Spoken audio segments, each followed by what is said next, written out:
म यहाँ यही ठाउँमा उभिएर समयलाई थामे जस्तो गरेर तिमीलाई पर्खिरहेको छु। हावा हल्का चल्छ अनि लाग्छ तिमी आउँदैछौ कि जस्तो। हरेक पाइलाको आवाजमा मुटु अलि छिटो धड्किन्छ, सायद यो तिमी मेरो हौ भनेर। साँझ बिस्तारै रातमा बदलिँदैछ, तर मेरो प्रतीक्षा भने अझै उज्यालो नै छ। किनकि तिमी आउँछौ भन्ने विश्वास मेरो मनभित्र सानो बत्ती जस्तै बलिरहेको छ।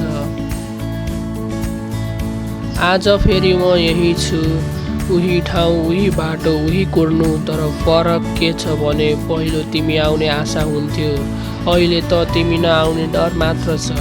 हावा चिसो छ, तर त्यो भन्दा धेरै चिसो मेरो मन भइसकेको छ। घडीको सुई अगाडि बढिरहेछ, तर समय भने मसँगै अड्किएको जस्तो लाग्छ। त्यही क्षणमा जहाँ तिमीले म चाँडै फर्किन्छु भनेको थियौ। हरेक मान्छे यहाँ आउँछ जान्छ, तर आफ्नो कथा लिएर। तर म भने एउटै कथामा अड्किएको छु, तिमी र म। र त्यो कथा अहिले अधुरो छ, सायद सधैँका लागि। म यहाँ अझै पनि तिम्रै पर्खाइमा छु। समय बग्दै जान्छ, दिनहरू फेरिन्छ, तर मेरो मन भने अझै त्यही अडिएको छ। तिम्रो सम्झनामा, तिम्रो हाँसोमा र तिम्रो ती साना साना कुराहरूमा, जसले मलाई कहिल्यै एक्लो हुन दिएन। तिमीलाई थाहा छ, कहिलेकाहीँ यस्तो लाग्छ तिमी बिना यो संसार नै अधुरो छ। जति धेरै आफूलाई व्यस्त राख्न खोजे पनि मनको कुनामा तिम्रो अभाव सधैँ बल्किरहन्छ। तिम्रो त्यो मिठो आवाज, तिम्रो आँखाले न्यानोपन अनि तिम्रो साथ, सबै कुरा अहिले पनि उस्तै स्पष्ट छन्, मानौ हिजैका कुराहरू। तिमी बिना यो मन अधुरो कथा जस्तै लाग्छ, जसमा शब्द त छन् तर अर्थ हराएको हुन्छ। कहिल्यै तिमी फर्किनेछौ कि यो प्रश्न अझै बाँकी छ, तर आशा त्यो सानो दीप अझै निप्न मानेको छैन।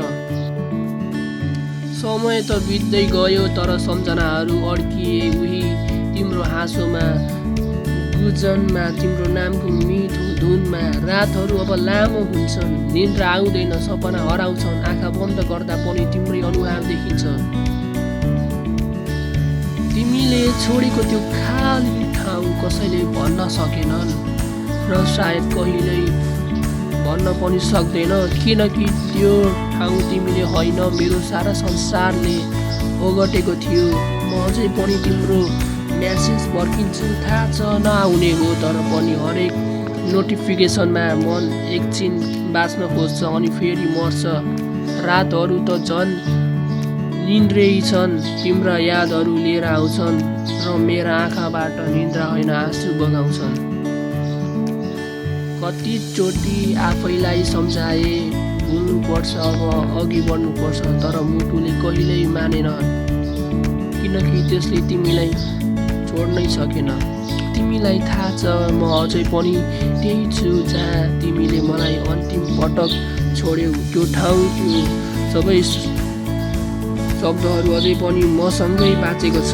सायद तिमी खुसी छौ अहिले, सायद मलाई सम्झिँदै पनि, तर म त अझै पनि तिम्रै नाममा टुक्रिएको मन समेट्दैछु। यदि माया साँच्चै साँचो थियो भने किन यति पुरा भयो? किन तिमी बिना सास फेर्न पनि गाह्रो हुन्छ? अन्त्यमा म केवल यही भन्छु, म तिमीलाई भुल्न सकेन र सायद कहिल्यै सक्दिनँ।